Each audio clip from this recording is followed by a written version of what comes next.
Hello, welcome to this week's Creepypasta.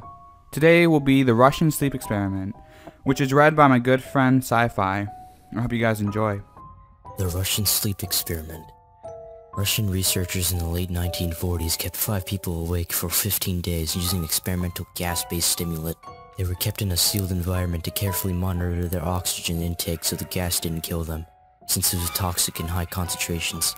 This was before closed-circuit cameras, so they only had microphones and 5-inch thick glass portholes to the chamber to monitor them. The chamber was stocked with books, cots to sleep, but no bedding, running water and toilet, and enough dried food to last all 5 for over a month. The test subjects were political prisoners deemed enemies of the state during World War II. Everything was fine for the first 5 days. The subjects hardly complained, having been promised falsely that they would be freed if they submitted to the test, and did not sleep for 30 days. Their conversations and activities were monitored, and it was noted that they continued to talk increasingly traumatic incidents in their past, and the general tone of their conversations took on a darker aspect after the 4-day mark. After 5 days, they started to complain about the circumstances and events that led them to where they were, and started to demonstrate severe paranoia. They stopped talking to each other and began alternatively whispering to the microphone and one-way mirrored portholes. Oddly, they all seemed like they could win the trust of the experimenters by turning over their comrades, the other subjects in captivity with them. At first, the researchers suspected that it was an effect of the gas itself. After 9 days, the first of them started screaming. He ran to the length of the chamber, repeatedly yelling at the top of his lungs for 3 hours straight. He continued attempting to scream, but was only able to produce occasional squeaks. The researchers postulated that he had a physical torn in his vocal cords. The most surprising thing about this behavior is how the other captives reacted to it, or rather didn't react to it. They continued whispering to the microphones until the second of the captives started to scream. The 2 non-screaming captives took the books apart, smeared page after page with their own feces, and pasted them calmly over the glass portholes. The screaming promptly stopped, so did the whispering to the microphones. After 3 more days have passed, the researchers checked the microphone hourly to make sure they were working, since they thought it was impossible that no sound could be coming from 5 people inside. The oxygen consumption in the chamber indicated that 5 must still be alive. In fact, it was the amount of oxygen 5 people would consume at a very heavy level of strenuous exercise. On the morning of the 14th day, the researchers did something they said they would not do to get a reaction from the captives. They used the intercom inside the chamber, hoping to provoke any response from the captives they were afraid were either dead or vegetables. They announced, "We are opening the chamber to test the microphones. Step away from the door and lie flat on the floor or you will be shot. Compliance will earn one of you your immediate freedom." To their surprise, they heard a single phrase in a calm response. "We no longer want to be freed." Debate broke out among the researchers and the military forces funding the research. Unable to provoke any more response using the intercom, it was finally decided to open the chamber at midnight on the 15th day. The chamber was flushed of the stimulant gas and filled with fresh air, and immediately voices from the microphones began to object. 3 different voices began begging, as if pleading for the life of loved ones, to turn the gas back on. The chamber was opened and soldiers sent in to retrieve the test subjects. They began to scream louder than ever, and so did the soldiers when they saw what was inside. 4 of the 5 subjects were still alive, although no one could rightly call the state that any of them in life. The food rations passed day 5 and had not been so much as touched. There were chunks of meat from the dead test subjects' thighs and chest stuffed into the drain in the center of the chamber, blocking the drain and allowing 4 inches of water to accumulate on the floor. Precisely how much of the water was on the floor was actually blood was never determined. All 4 surviving test subjects also had large portions of muscle and skin torn away from their bodies.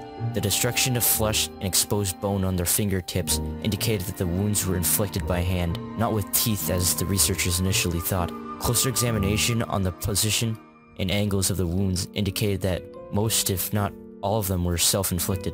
The abdominal organs below the rib cage of all 4 test subjects have been removed, while the heart, lungs, and diaphragm remain in place.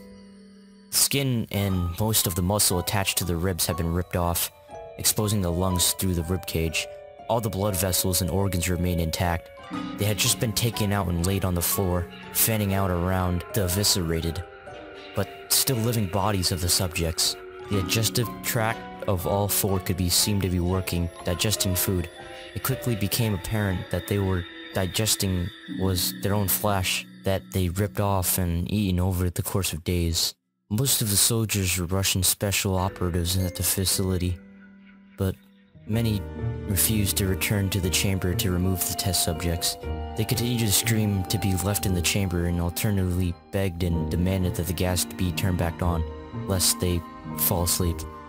To everyone's surprise, the test subjects put up a fierce fight in the process of being removed from the chamber. One of the Russian soldiers died from having his throat ripped out. Another was gravely injured by having his testicles ripped off and an artery in his legs severed by one of the subject's teeth. Another 5 of the soldiers lost their lives if you count the ones that committed suicide in the weeks following the incident. In the struggle of one of 4 living subjects his spleen ruptured and he bled out almost immediately. The medical researchers attempted to sedate him, but this proved impossible. He was injected with more than 10 times the human dose of morphine derivatives and still fought like a cornered animal, breaking the ribs and arm of one doctor. When heart was seen to beat for a full 2 minutes after he had bled out to the point where there's no more air in his vascular system than blood. Even after it stopped, he continued to scream and flail for another 3 minutes, struggling to attack anyone in reach, and just repeated the word "more" over and over and weaker until he finally fell silent. The surviving 3 test subjects were heavily restrained and moved to a medical facility. The 2 with the intact vocal cords constantly begging for the gas, demanding to be kept awake. The most injured of the 3 was taken to the only surgical operating room that the facility had. In the process of preparing the subject to have his organs placed back within his body, it was found that he was effectively immune to the sedative that had given to him to prepare him for the surgery. He fought furiously against his restraints. When the anesthetic gas was brought out to put him under, he managed to tear most of the way through a 4-inch wide leather strap on one wrist, even through the weight of a 200-pound soldier holding on the wrist as well. It took a little more anesthetic than normal to put him under, and the instant his eyelids fluttered and closed, his heart stopped. In the autopsy of the test subject that had died on the operating table, it was found that his blood had tripled the normal level of oxygen. His muscles that were attached to his skeleton were badly torn, and he had 9 broken bones in his struggle to not be subdued. Most of them were from the force of his own muscles that exerted on him. The second survivor had been the first of the group of the 5 to start screaming. His vocal cords destroyed, he was unable to beg or object to surgery, and he only reacted by shaking his head violently in disapproval when the anesthetic gas was brought near him.